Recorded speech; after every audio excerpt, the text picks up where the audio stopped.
basically what I do is I'll develop the text and the illustrations alongside generally. Sometimes I write a text with what happens and a plot, and then you plan how many pages it's going to be. You know how many pages your book is going to be. And that's great, because it means it takes a big burden off you, because that would be huge, you know, trying to decide, oh, is this going to be this length or this?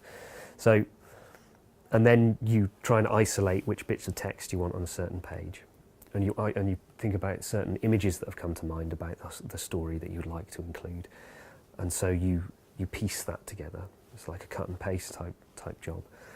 And then the ones that you haven't written the text for, you write the text for, and the ones you haven't illustrated for, you write the illustrations for. But you draw the illustrations for. But each illustration, to compose it right and get the right feeling, I'll go through about 10 or 20 thumbnails, drawing really, really rough thumbnails, and then I'll get to one that's right. And it's again feeling your way through the process, and then I'll blow it up and draw a slightly more detailed version. If it's still working, I'll blow it up, draw a slightly more detailed version. And to draw the detailed version, I'll draw like about 40 layers of the same picture until it gets to a very, very final stage. So it's quite a meticulous process that you go through. But yeah, you're talking to your publisher all the time during this process, so they can suggest things that you may not have seen, and you can suggest things that you think you think should be in the final thing, and then you just work it out. So yeah, and then once you've got that, you've got a dummy book. It's all in black and white, and then if you're lucky, they go, yep, you can go ahead and do that, and you go and do it, and that's the best part then, because you get to paint, and that's like you enter another mind space in that, and you don't have to think so much, you just have to do.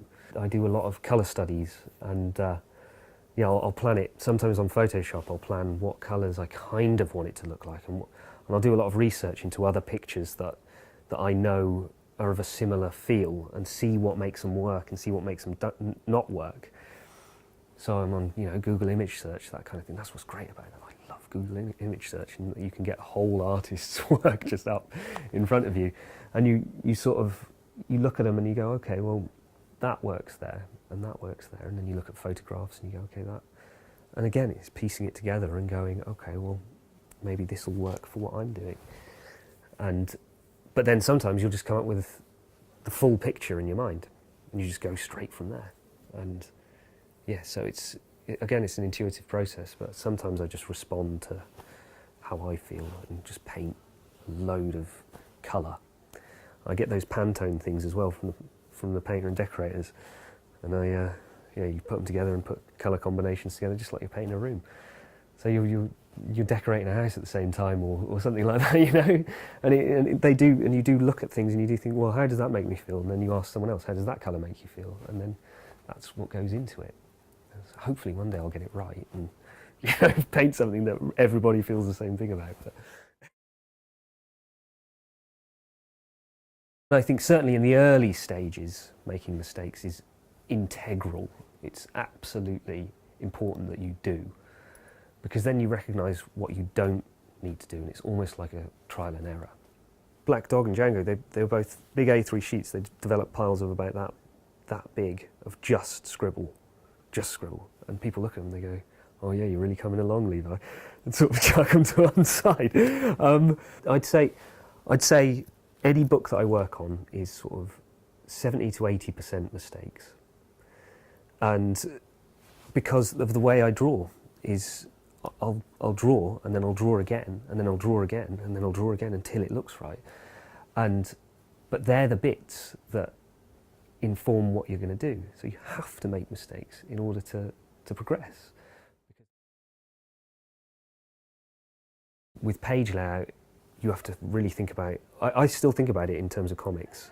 I still think about it in terms of time, and each scene has to say something new and that kind of thing, and you progress along it. But I also think about it in terms of like a very Hockney-esque way of you take the whole thing in at one go, and you're looking around at loads of different angles of the same scene, and so it's a case of finding what's right for the book.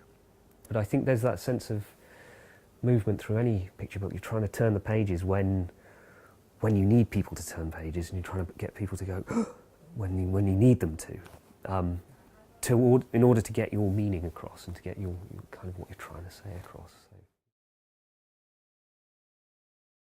I started out doing watercolour and gouache, and that's very unforgiving medium. Django was done specifically in watercolour and gouache, and that took a long time to sort of learn the actual techniques, and a lot of going wrong again. But that's all done on sort of this cotton-based paper that you can get in pretty much all shops. It's called Arches, and it's very smooth paper that you can as long as you stretch it onto a board, you can just fling paint around at it and it just maintains its flatness. But the idea of using the actual watercolour is a process that took a long time, and took all of university and afterwards until I finally figured out how to do a wash properly, because I was excited about drawing the thing that I wanted to draw, and then you've got all of these things about layering up tone. And so watercolour I was using for a number of years, but I found it was very unforgiving, and in terms of getting a sense of depth and solid sort of tones, it's very difficult because the paper starts breaking down after a little while, and so really dark tones I found that was quite difficult for me. So I then moved on to tempera, which is famed as being the most horrendously difficult, but it's quite like drawing. You can layer up hundreds of layers if you want to. You can go for as long as you like, whereas with watercolour you have to get things right first time.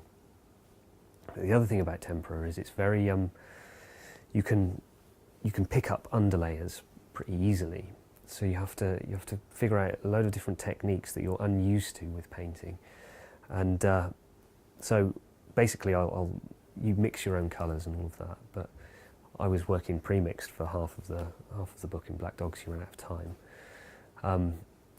But you transpose your rough, which is what I do is work out a very precise version and move it onto paper, and then you start the very long process of layering, and you do an underpainting, so you do it in just brown or something like that. Usually brown works out quite well because you can turn that into a different couple of tones. But so you do the whole painting and you plan out the tones, you plan out everything, and then you go, okay, I've got that.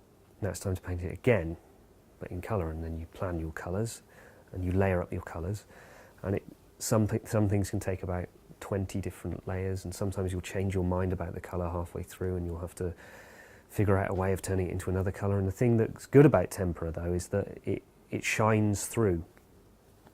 So all your underlayers, so say you do a brown layer first and then you do a blue layer and then you do a red layer on top of it, you get this sense of it being built up and like luminous, and that's really useful when you're kind of changing your mind sometimes. Sometimes it turns out better when you've done something blue and you think, oh, I shouldn't have been blue, I should have been red. And you spend ages layering it up red, but then it's got meat to it, it's got form to it. So some days I'll put in sort of 14-hour days every day for a week, and some days I'll be up all night doing it, up until 6 o'clock in the morning sometimes if you're on a roll. It does take it out of you as you're doing it, but I think the result is worth it. And to be honest with you, it is very laborious, but the result is worth it. And people do similar things with acrylic as well. They layer up and they glaze up, and they do it with oil painting. And that's kind of how I work, is the idea of one thing atop another. And I think that it's the same as I do my rough work. It's just one thing after another. But once you've got an idea of what you're painting, you're just trying to get that bit to look right, and then you balance it with another bit, and then you balance it with another bit. And it's a fairly intuitive process, and it's sort of, once you get used to it, you sort of find it flowing